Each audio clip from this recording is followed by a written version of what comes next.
everybody, it's Jason from the Texas Gun Vault 2.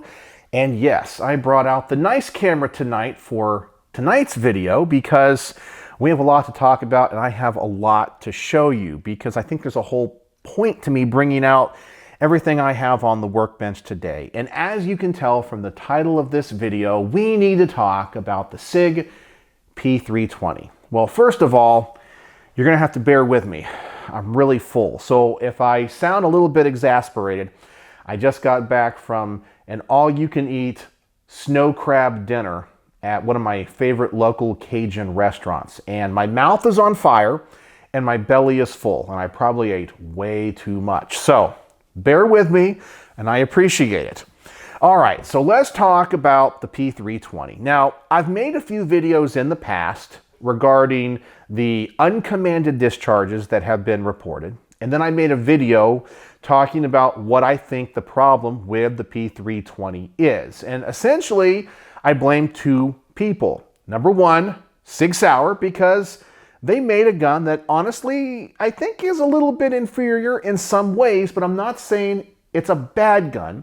But I also blamed all of you, gun owners. Well, maybe not you specifically, but gun owners in general, mainly because you demanded a certain type of gun and Sig delivered. And then you realize, oh no, this type of gun that I want is going to have all these problems. And if you go back and search my videos, you'll find it. And maybe I'll touch a little bit on that in this video. But inevitably, whenever I make a video about the P320, and I want to talk about the new report that came out from the FBI saying that they investigated all of the uncommanded discharges, and they have officially stated that it's a handgun that they do not recommend. It does not meet their standards and criteria, and they are going to move back to Glocks. I believe they specified the Glock 45, the 19X, the 17, the 19, and I think they're even getting rid of all of the Sig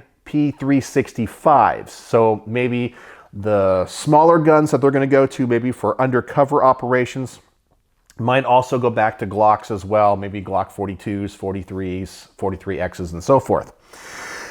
But when I make videos about this, regardless of what I say, people will always get mad at me and say, Jason, you're either a shill for Sig, or they'll say in the same video, you hate Sig. You're just one of those Sig haters. Well, I have a few guns here on the table, and as you guys know, I'm a collector.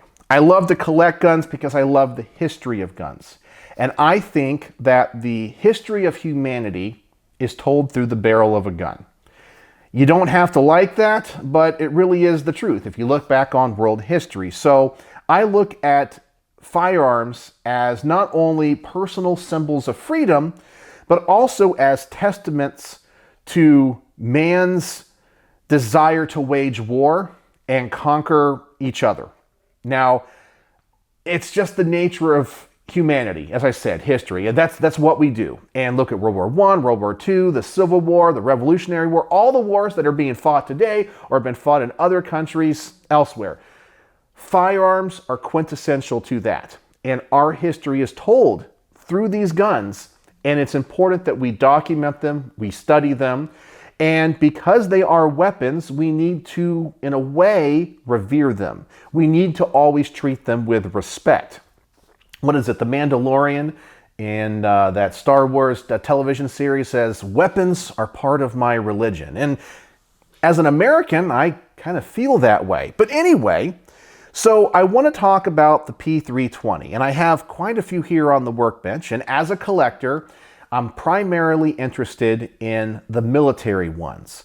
Not on the civilian side of things as much, but the military ones, the M17 and the M18. So, to stop people from telling me, Jason, you are a hater of Sig, I just want to go over my Sig P320 collection.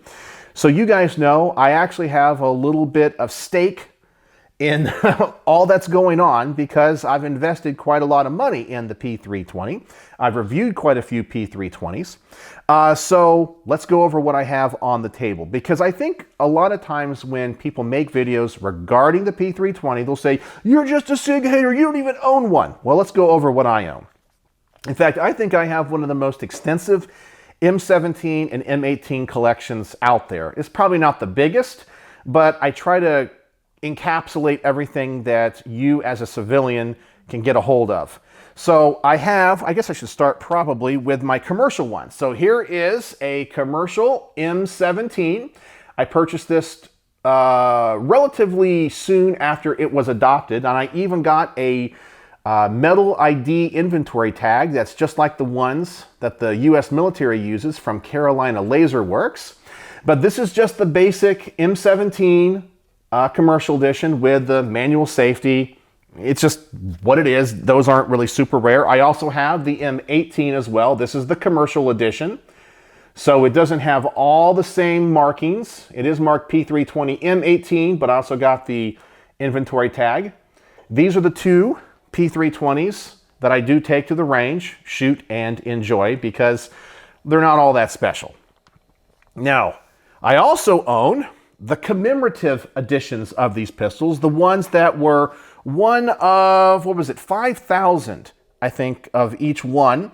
And these are made to the same specifications or the technical data packages of the pistols that were adopted. Now, I know that they're a little bit different now because they have black controls, but these are the ones that were originally with the FDE control. So this is the commemorative M17, all the correct markings.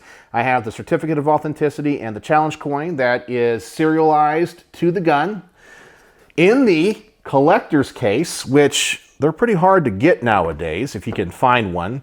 I also have the commemorative M18. I also have the certificate of authenticity and the serialized challenge coin. And with the M18 collector's box, let me be a little bit careful with these here.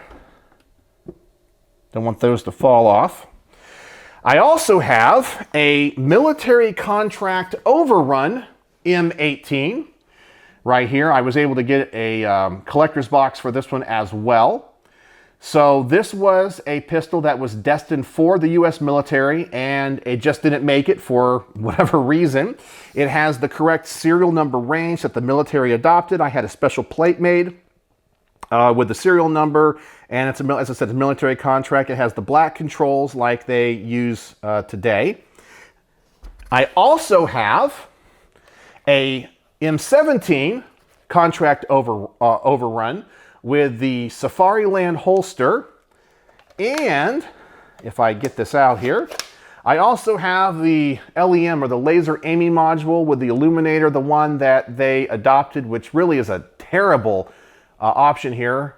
So I guess they call it the LMD. Anyway, that's the one the military's adopted it, and I'm just waiting for them to decide on which optic they're going to use, and I'll get one of those as well. But this is a contract overrun with a proper military holster, and it has all the right markings, part numbers on it and all that. Black controls on this one as well.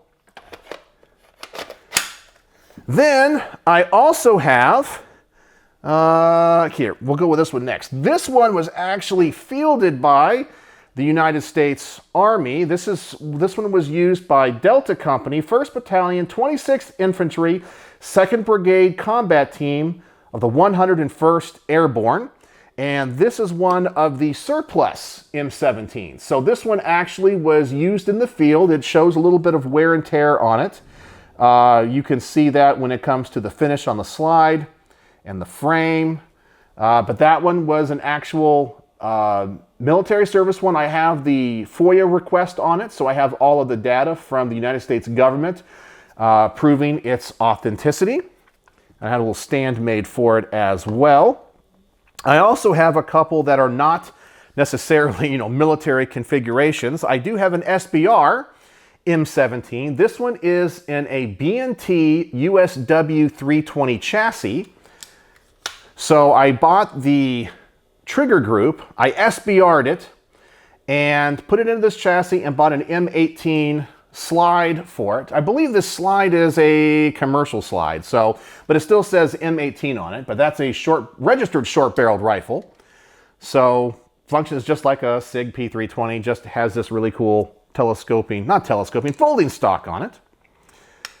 And I also, at one time, built a P320 from parts I procured online. I bought a fire control unit, one from their custom shop, and then I built this bad boy right here. I kind of wanted to be somewhere between a race gun and a practical tactical gun. So it really has a weird identity to it. So it doesn't have a compensator, but has a skeletonized slide, threaded barrel, because I like to run things suppressed. It has a gas pedal on it. It has the tungsten frame on it, and yeah, it pretty much has everything you can want on it. I bought some suppressor height sights for it, and I don't know what optic I really need to mount to it, but I built that one. So am I invested in the P320? You bet. Now, does that mean I think it's a great gun? No. If you watch most of my reviews, I always talk about how the P320 always feels flimsy to me. And let me go and pull my wife's Glock off the back wall. You'll never know how I know it's my wife's Glock by just looking at it, would you? But one of my complaints with the P320 is the sound of the trigger. So let me clear this one here. Okay, so I'm going to hold this up to the microphone. When I pull the trigger on the P320, it just doesn't feel strong to me. It feels anemic. Like it just doesn't have that pop, that sound that a Glock has. When I pull a trigger on a Glock, you can hear that difference. You feel that difference.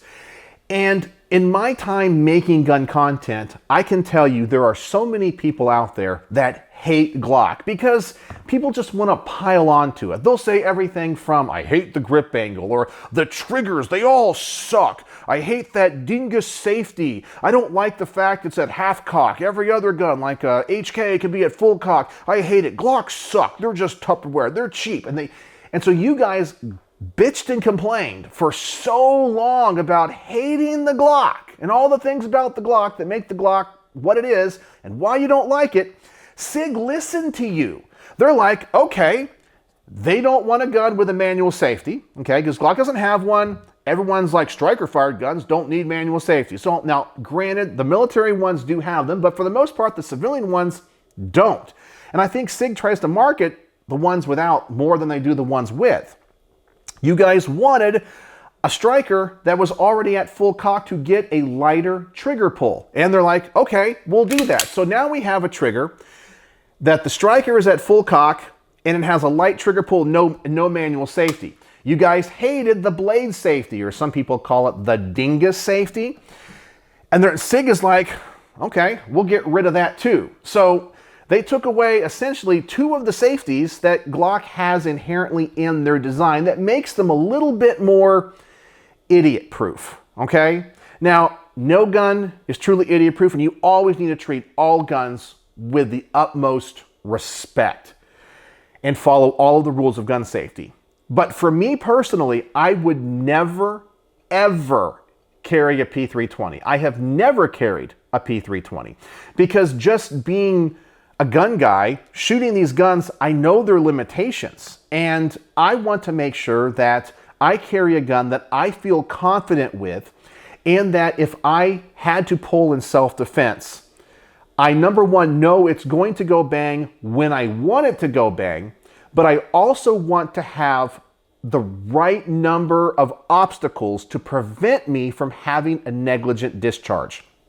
I know that in our minds, we spend so much time thinking, wow, if I was in a self-defense situation and had to pull my gun, I'm going to do this. I'm going to do the, what's that drill? Like two to the chest, one in the head, or whatever it is. The Mozambique drill. I'm going to do that. I'm going to be like whoever your favorite shooter is, and I'm going to, whatever.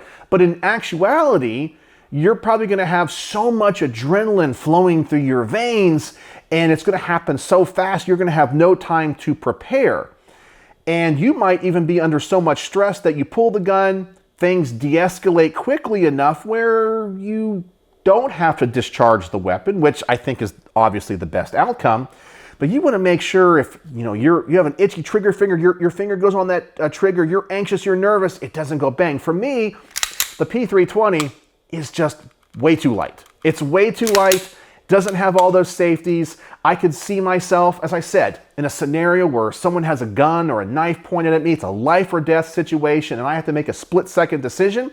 My finger might be on this trigger, and I just don't trust myself with it. I would rather have the Glock with the heavier trigger, with that dingus safety, and the striker at half cock.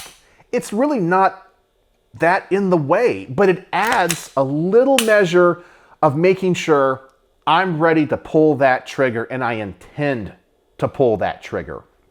The other thing about the Glock that I really like, and this comes from a mechanical standpoint, is that it's so simplistic. I've stated in a number of my videos that a machine that has fewer parts tends to break less. And an engineer on one of my Glock videos, and maybe it was a Sig P320 video where I think I mentioned it as well, said to the effect that that is not true. That in mechanical engineering, that is not really a law. Okay, and I'm going to believe him because he has a degree in mechanical engineering and I don't. But I'm also a thinking human being, and I can take a Glock down to every single part. I know that on a Gen 1 17, I think it was 33 parts or 34 parts. I can take every single part off a Glock and rebuild it. And for the most part, you can do it with one tool, a Glock disassembly tool. It's that easy. It's a simple mechanism. You look at the internal components, because they're so simple, they come across to me as robust. Now, can I quantify that? Can I test that? No, it's just my experience shooting Glocks and knowing how they feel in my hand and taking them apart.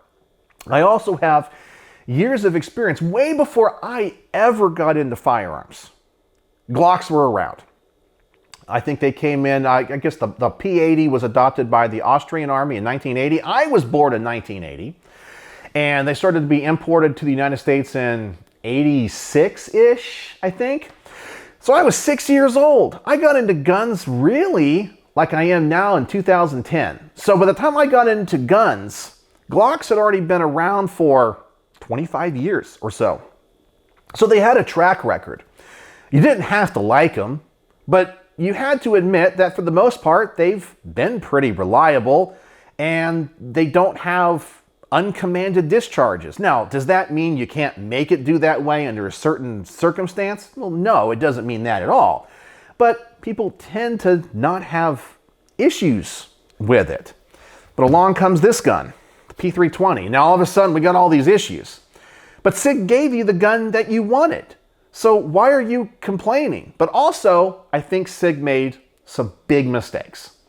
Number one, they listened to you. Now remember, I don't mean you specifically, but they listened to all the Glock haters, all the people that disliked many different striker-fired handguns, and they're like, we're going to build something different. We're going to give people the gun they want.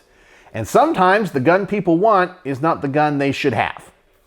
And so they created a gun that's not idiot-proof. In my personal opinion, the P320 is a great range gun. There are variants that are very beautiful. There are variants like the X5 series with the metal frames. I know they have a version that's carried by the guards of the Tomb of the Unknown Soldiers. You have ones that are all tricked out. I've seen competitive shooters shoot them very fast, very accurate. You can customize them to your heart's desire. You can change calibers very easy. But they're a range gun to me.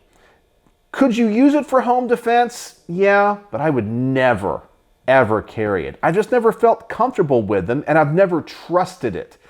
But it's not a trust of the gun. It's a trust of myself with the gun. Does that make any sense? It just seems like it's too easy to accidentally fire the gun. Not that I would. I like to think that I'm very experienced, but I'm going to carry and use a gun that I'm going to feel more confident with. That's always been the Glock. Sig also made an issue with the trigger, and I've mentioned this, and I'm not saying this is what's causing all the uncommanded discharges, but I have noticed that the size, and more specifically the width of the trigger itself, is almost flush with the side of the trigger guard. Therefore, when you're holstering this weapon, there is a chance that if there's anything in the holster, it could rub on the side of the trigger, and because there is no trigger blade safety, you put it into the holster, something rides it just a little bit on the side, and it goes off. I think that's happened a few times. There's people that would just put this in their purse, you know, well, ladies, well, maybe men, because it is 2025. But you put this in some type of bag or purse or whatever, and you're thinking it's like a double action revolver, and it's not. That trigger is super light. You put it in there, some lipstick or something in the bag gets between the trigger, you pull it, it goes off. I definitely think some of that has happened. However, there truly are uncommanded discharges that have been very well documented, and the FBI talked about this regarding the internal safeties, the quality of those safeties, the manufacturing of those safeties. And I also argue, even though I know mechanical engineers would disagree with me, the overcomplexity of this design. So when I take this gun apart, I really have an issue with it because a Glock is so simple. So if I take these two slides off here, there we go. So I look at the two striker safeties, the ones that are supposed to block the striker from entering the chamber. So we have just one simple button right here, and underneath that is a spring. So if the striker comes off that cruciform, as long as that button is not depressed, which it can only be depressed when you pull the trigger, the striker can't enter the chamber. But when it comes to this one, all of that is back here in this mechanism. And I'm going to tell you, that is a much more complex design. And there's more springs, there's more little parts. Little parts, in my opinion, are going to wear quicker. There's just more complexity to it. So for me, there's more points of failure. Now, I can't quantify that. I can't give you any specific data. I'm not a metallurgist. I'm just an average gun guy. But I like to think I'm observant. And every time I've tried to take one of these guns all the way down, I'll be out here for hours where I can take a Glock apart in minutes. And that complexity, I think, adds a lot to the problems that Sig is experiencing. Then, as I mentioned, you're putting these in the hands of people that aren't really gun guys like you or I, or gun gals. Sorry, ladies, I totally forget that less than 1% of you are actually watching my channel. But a lot of them just look at these as pull the trigger, and or maybe they have a little bit of training with a double action revolver or a little bit of training with a Glock, and these don't work like a Glock. They are a little bit different and they require more care. They're not an idiot-proof gun. They're great competition guns. They're great range guns, but as I said, I would never carry them. But Sig also made a big mistake. They tried to make the guns as cheap as possible. Yes, Glock did as well, but Sig was paying attention to the M9 contract that was issued in the 1980s. If you guys don't know about the Beretta 92. When it was adopted, the military had two pistols to choose from because two pistols passed all of their tests. The Beretta 92 FS and the Sig P320. The reason the military chose the Beretta is because the guns would cost them a little bit less, the parts were a little bit less, and the magazines were a little bit less. Therefore, when you're buying hundreds of thousands of firearms, that can save you a lot of money. Well, Sig learned their lesson. It's my understanding that when it came down to the military having to pick between the guns, they went to, or for the M17, they had a choice that between the Glock, I guess they called it the M17 HS, which essentially is like the Glock 19X, but with a manual safety, because that was part of the contract, and the Sig P320. And the Sig came in cheaper. Glock couldn't match their price. In fact, when it comes to an M17, don't quote me on this, okay? I know the numbers have probably changed, but even though on the commercial side of things, you'll pay for a commercial M17, I don't know, $550, $600 for one of these things, the military only pays like $250, okay? So Sig is making a profit on these things at $250, where Glock couldn't do it. So the military went with the Sig. Now, I know there was a lawsuit from Glock saying, you know, they chose wrongly, they weren't treated fairly. I'm not really sure what happened to that lawsuit. I wonder if people are looking into that now. But Sig went with a very cheap route. They have a very complex gun. In my opinion, the complexity of this gun is much more than a Glock, but it's cheaper. Yeah, I think you understand where I'm going with this. So more parts that can potentially break, manufactured to be as cheap as possible. So most likely you are going to get part wear, part failure. It's my understanding that maybe they farmed out some of the smaller parts to subcontractors that weren't making them to the highest quality, and they had issues. So that is completely on Sig's shoulders, all those problems. So that, I think, is probably the biggest mechanical issue: complexity and, I guess, poor craftsmanship. But that might not be Sig specifically, it could be their subcontractors. But now let's talk about the ramifications of what happened. And I am not a social media expert or guru by any stretch of the imagination, as you guys can tell from my YouTube channel.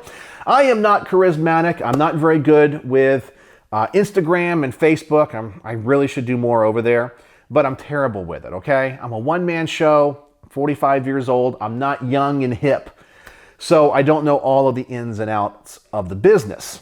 But I am, well, I guess I should say, just an average gun guy that's an observer of things, and I stayed at a Holiday Inn Express. So when Sig started to have problems with the P320, they have to handle things, in my opinion, a certain way. And I understand that there's a liability involved, that if they admit that there's a fault with their design or there's a problem with the parts, they're going to be on the hook for lawsuits. And they were probably thinking to themselves, okay, if we handle it a certain way, we'll have that voluntary recall with the original batches, the original kind of early Gen 1 P320s. This will go away. They changed parts, they changed the weight of the trigger, the actual physical weight of the trigger, and they said, we're all good to go. But it's a voluntary one, it's not necessary. And then we had more uncommanded discharges, more issues that we don't see with other striker-fired handguns. And Sig made the biggest mistake possible. They essentially blamed everybody else and said, it ends today. You guys remember that famous post, it ends today, saying that they are going to stand by their gun and all the problems are user error. They blamed police officers, the military, civilians. Now, in some ways, I kind of agree with them, because the gun is not really a good duty gun, not a great carry gun. I wouldn't do it. I wouldn't carry it. However, it doesn't matter, because once you started to have this social media fallout, and the perception of your firearm is now tarnished, you have to make things right, even if it's not your fault. And when Sig came out with the "it ends today," I think what they didn't realize is that when it came to their reputation, it ended that day. I know it probably would have put them in a world of hurt to have recalls, redesigns, to buy back all the other guns that they've sold, to come up with something different. I totally understand that, and it would put them under legal jeopardy when it comes to lawsuits. And I totally understand that. And maybe they were looking at their finances and going, we can't do that. We don't have those types of resources. So they were between a rock and a hard place. And in my opinion, they chose poorly. Because people don't forget. Once your reputation is tarnished and once you become a meme, it's game over. It's game over. And because they've disregarded the concerns of other people, whether those are founded concerns or not, people talk. And now the FBI has done their own internal investigation on the guns and have said these are not suitable for duty use for them. And let me tell you, one of the reasons why I have this collection of guns that I do is because I want the same things that the military carries. I want the same things police departments carry. That's the type of collector I am. I love tactical guns. So other gun owners are going to be that way. And now when the FBI turns away from this, I mean now, because of the memes, because of their reputation, now because police departments and the FBI and potentially, I think in the future, the military turns away from the P320, you're going to see the sales of these guns tank, where they could have saved their reputation. They could have done it. And I understand it's hard. I know heads would have rolled at the top brass of the company because they'd be spending a lot of money. Engineers would be getting fired. I totally understand. I totally get it. In some ways, I see both sides of this. And I think if you don't see both sides of this, I think you're being disingenuous. You need to put yourself in everybody else's shoes just for a moment. I know you feel it's one thing or the other. But like in politics, sometimes I try to put myself in the shoes of other people and go, how do they see the world? So put yourself in the shoes of a police chief having to decide what gun your officers need to carry. That's a big decision. It might not seem like it to you, but it really is, because your department could be held liable for a negligent discharge. You have to train the officers. It needs to be a reliable gun that they're going to be confident with. Same thing goes with the military. Same thing goes with Sig and their perspective. You need to put yourself in the shoes of a Sig executive, because they're thinking to themselves, okay, we tested this gun. We think people are misusing our gun. We can't duplicate these results, or the negligent discharges or uncommanded discharges. But also, we have families to feed. I don't know how many people work for Sig. I'll just throw out a number. Let's say 5,000 people work for Sig. Maybe that's an overestimate. But whatever the number is, they all have families. They all rely on this company for them to put food on their tables. We also are providing pistols to the military and police. They feel like they have an obligation. And they also have to make sure the company doesn't go bankrupt, because they're not a publicly traded company. They're a privately traded company. So they can't just get equity with the snap of their fingers. And they only have so much. And so if the lawsuits, the recalls, the redesigns bankrupt them, well, everyone's out. So you have to put yourself in those shoes. So is there a villain in this story? Maybe not. Maybe there is. I definitely think that there are people that are more guilty than others. I still think Sig is the most guilty party in this, because they listen to you, because you all, I hate Glocks, I hate tactical Tupperware. Well, they gave you a gun that was not a Glock and met all the criteria you wanted. But it's Sig's fault because they did exactly that. They're like, we're going to give them a gun that they want. Instead of going, you know what, who cares if they bitch and complain? We're going to put on these safeties. We're going to design it this particular way. They decided not to go with that.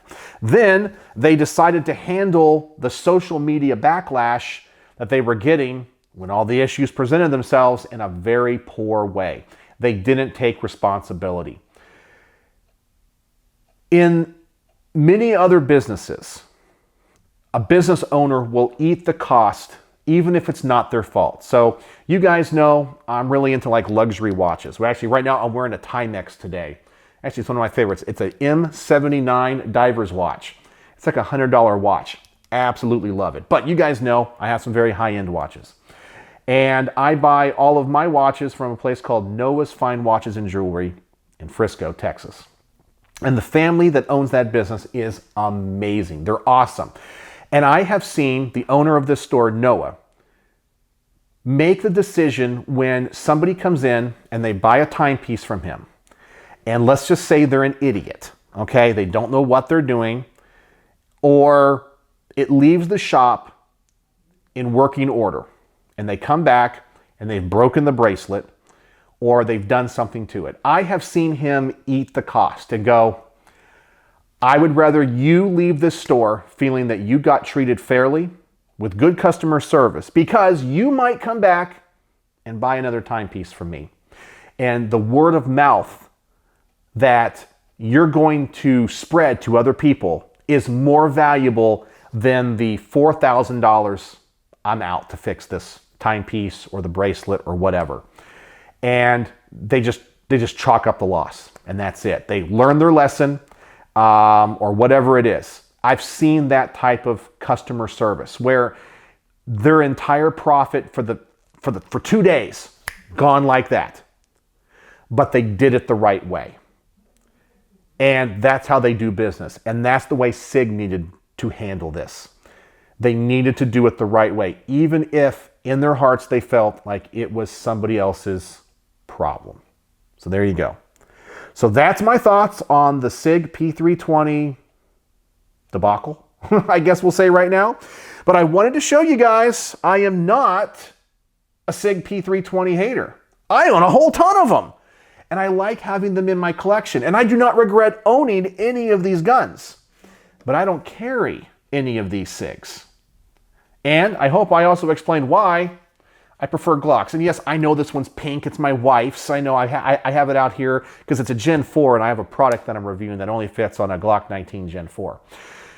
So anyway, tell me your thoughts on the matter, and what do you think about what I presented in this video? And I would love to have a great discussion. So if you're mad at me because you think I'm a Sig shill, well, sorry. If you're mad at me because you think I hate Sig, well, I can't control that. So I guess if I make everybody mad, I'm saying something right and I'm telling the truth. I like to think I'm as neutral as I possibly can be. So once again, tell me your thoughts in the comment section below. And if you made it to the end of this video, let's do the word of the day. So I know you made it to 37 minutes. Oh my gosh, I've been out here for so long. Word of the day is going to be debacle. Debacle is the word of the day. Use that in your comment, and I know you are a true vault dweller and can stand listening to me talk for a crazy amount of time. So, as always, thanks for watching.